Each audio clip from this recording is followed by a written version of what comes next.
السماوات وما في الأرض وإن تبدوا ما في أنفسكم أو تخفوه يحاسبكم به الله فيغفر لمن يشاء ويعذب من يشاء والله على كل شيء قدير. آمن الرسول بما أنزل إليه من ربه والمؤمنون كل آمن بالله وملائكته وكتبه ورسله لا نفرق بين أحد من رسله وقالوا سمعنا وأطعنا غفرانك ربنا وإليك المصير. لا يكلف الله نفسا إلا وسعها لها ما كسبت وعليها ما اكتسبت.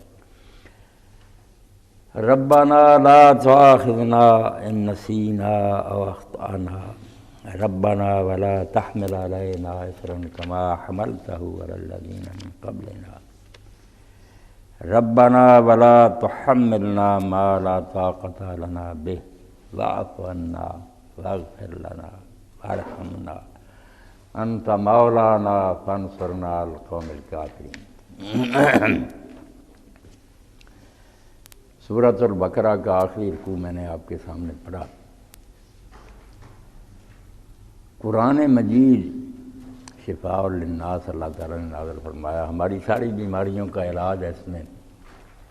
انسانوں کو جو امراض لاحق ہوتے ہیں جس کی وجہ سے معاشرہ میں فساد اور خرابیاں پیدا ہوتی ہیں، جس سے پھر ہم نعرہ ہوتے ہیں کہ دنیا میں کیوں ہو رہا، رو رہے ہیں، بھگتتے ہیں، کانٹے چبھتے ہیں، تو اللہ نے ان کے علاج کے لیے یہ طب روحانی جو ہے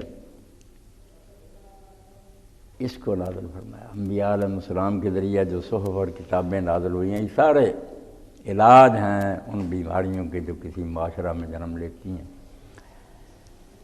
تو قرآن مجید تو ان میں سے ایسا ہے جس کو ہم کہتے ہی مجید ہیں، بل ہوا قرآن مجید قاف القرآن المجید. مجید جو ہے نا عربی زبان میں دو معنی اس کے ہوتے ہیں. ایک تو عظیم الشان کہ کلام بھی بہت اونچا اور اعلیٰ، کوئی اس کے جنرل انسان مقابلہ نہیں کر سکتے. اللہ پاک فرماتے ہیں کہہ دو کہ سارے جنرل انسان اکٹھے ہو جائیں اور اس جیسی ایک سورہ بنا کر لے آئیں، فرمایا نہ لا سکے ہو نہ لا سکو گے. سارے بلاؤ کان بعض عمل بعض ظہیرہ، بے شک مل کر ایک دوسرے کی مدد کرو، نہیں ثانی اس کا تم لا سکے. تو قرآن مجید ایسا عظیم کلام کہ ساری دنیا مل کر بھی اس کا مقابلہ نہیں کر سکتی. اور اس کے ساتھ ہی کثیر النفع کہ صرف یہ اپنی شان میں عظیم نہیں ہے بلکہ اس کے منافع، اس کی برکتیں وہ بھی بہت زیادہ. جو بھی اس کو اپنائے گا فرد ہو یا معاشرہ، انتہا درجے کے نہ منافع اس کو حاصل ہوں گے. اس کی زندگی سمر جائے گی، یہ دنیا بھی اگلی دنیا بھی. اور اسی لیے اس کی حفاظت اتنی فرمائی گیا جیسے سرکاری خزانے میں جو چیز جتنی زیادہ قیمتی ہوتی ہے وہ سیف میں رکھی جاتی ہے. اللہ رب العالمین فی لوح محفوظ فرمایا ایسے دفتر میں یہ درج ہے لا یمسہ الا المطہرون کہ اس دفتر کو شیطان اور جنات چھو بھی نہیں سکتے. ہم کہتے ہیں یہ قرآن مجید جو یہ بناوٹی ہے، جنات جو ہیں حضور کو سکھاتے ہیں ان کی مجال ہی نہیں کہ اس دفتر میں جا سکے. اتنی حفاظت کی جا رہی ہے اس کی، اور ملائکہ مقربین کی نگرانی میں کرام بررہ بڑے اونچے درجے والے اور نیک فرشتے جو ہیں ان کے ہاتھ میں وہ، وہاں شیطانوں کی کیا مجال ہے کہ جا سکے. اور پھر سورہ جن میں فرمایا کہ جب نازل ہوتا ہے اس دفتر میں سے یہ نکال کر دنیا کی طرف اس کو بھیجا جاتا ہے تو ہم اس فرشتے کے آگے اور پیچھے اور اس نبی کے آگے اور پیچھے رصداً گاردیں مقرر کر دیتے ہیں فرشتوں کی کہ جب تک وہ پیغمبر سن کر لوگوں تک نہیں پہنچا لیتا سورہ جن کے آخر میں وہ پیرا ہٹتا نہیں، ایک حرف کی کمی بیشی نہ ہو جائے. یہی تو اصل خزانہ لٹ گیا. شیطانوں نے اس میں ملاوٹ کر دی، دنیا گمراہ ہو جائے گی، نسخہ شفا نہیں رہے گا، اس میں تو زہر مل جائے گا. اس لیے ایسا کلام جو مجید ہے اور لوح محفوظ میں اور لے کر آنے والا بھی رسول کریم ہے، وہ فرشتہ جو سارے فرشتوں میں وہ معزز ہے، وہاں اس کی بات مطاعن، سارے فرشتے اس کے ماتحت ہیں. اور رب کریم کے نزدیک ذی العرش کے نزدیک اس کا بڑا مرتبہ، سب سے اعلیٰ فرشتہ چنا گیا ہے کہ وہ اس کلام کو لے کر آئے. اور رسولوں میں سے بھی اس کا انتخاب ہوا جو رسول کریم دونوں کے لیے، جبریل علیہ السلام کے لیے بھی رسول کریم آیا، پھر آپ کے لیے بھی آیا کہ وہ بھی مدد اور اللہ کے رسول بھی مدد، اور آخری کتاب کے لیے شہر بھی وہ چنا جو ساری دنیا کے انسانوں کا مرکز تھا، مساوات للناس۔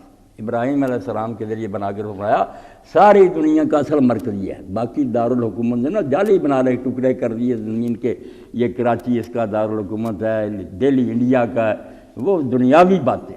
اللہ کی جو روحانی حکومت ہے اس کا مرکز، جس کی طرف لوٹ لوٹ کر لوگ ہیں، مساوات للناس۔ اسی لیے ابن قیم کہتے ہیں بنایا ہی ایسا کہ جیسے مقناطیس میں کشش ہے نا، کوئی فلسفی نہیں آج تک حل کر سکتا کہ یہ جو سوئی ہے کمپاس کی، یہ قطب شمالی کی طرف کیوں دوڑتی، بس اپنی طرف سے تیر تکے لگاتے ہیں زمین میں، کوئی مقناطیس ہے فلاں، جو بھی ہے ہوتا ایسے ہی ہے۔ یہی حال دلوں کی تحوی، اللہ نے کہا ابراہیم علیہ السلام تو اعلان کر دے، لوگوں کے دل اس کی طرف اس طرح ہی گریں گے، نیچے دوڑیں گے جس طرح پرندہ اپنے گھونسلے کی طرف لپ کر آتا، جا رہے ہیں لاکھوں جا رہے ہیں۔ تو یہ کتاب قرآن مجید جو ہے، یہ تو پھر ساری کتابوں میں سے اعلیٰ ترین کتاب ہے، جس کے بعد اللہ تعالیٰ نے یہ سلسلہ ہی بند کر دیا کہ اب میں انسانوں سے کلام نہیں کروں گا، جس نے میری بات سننی وہ قرآن پڑھے، قرآن پڑھ لیا کرے، میں اس میں بولتا ہوں، اس میں ہی سمایا ہوا ہوں، یہ کتاب نہیں ہے، ان کتابیں نے اس چیزیں دیگر، یہ کتاب نہیں ہے، کچھ اور ہی ہے، بشرطے کہ آدمی اس کو واقعی سمجھ کر کے اللہ بول رہا پڑھے، تلاوت کرے۔